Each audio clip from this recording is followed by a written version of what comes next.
shi and shi are romanizations of the character or the Chinese word for all poetry generally and across all languages. In Western analysis of the styles of Chinese poetry, shi is also used as a term of art for a specific poetic tradition, modeled after the old Chinese works collected in the Confucian Classic of Poetry. This anthology included both aristocratic poems and more rustic works believed to have derived from Huaxia folk songs. They are composed in ancient Chinese, mostly in 4-character lines.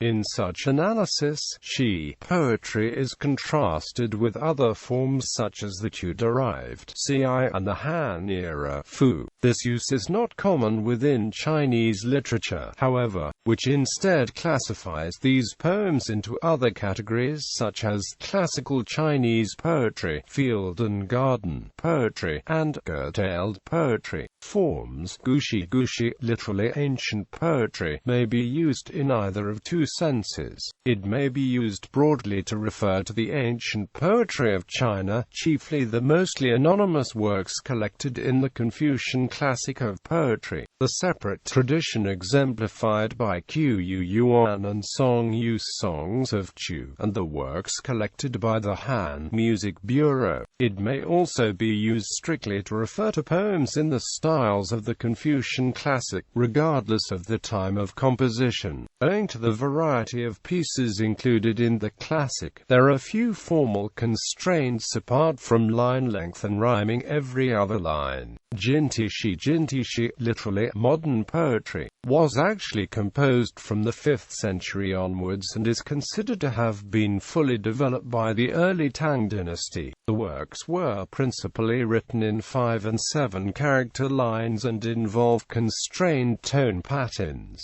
intended to balance the 4 tones of Middle Chinese within each couplet. The principal forms of the 4-line Ju, the 8-line Lushi, and the unlimited Peilu. In addition to the tonal patterns, Lushi and Peilu were usually understood to further require parallelism in their interior couplets. A theme developed in one couplet would be contrasted in the following one, usually by means of the same parts of speech.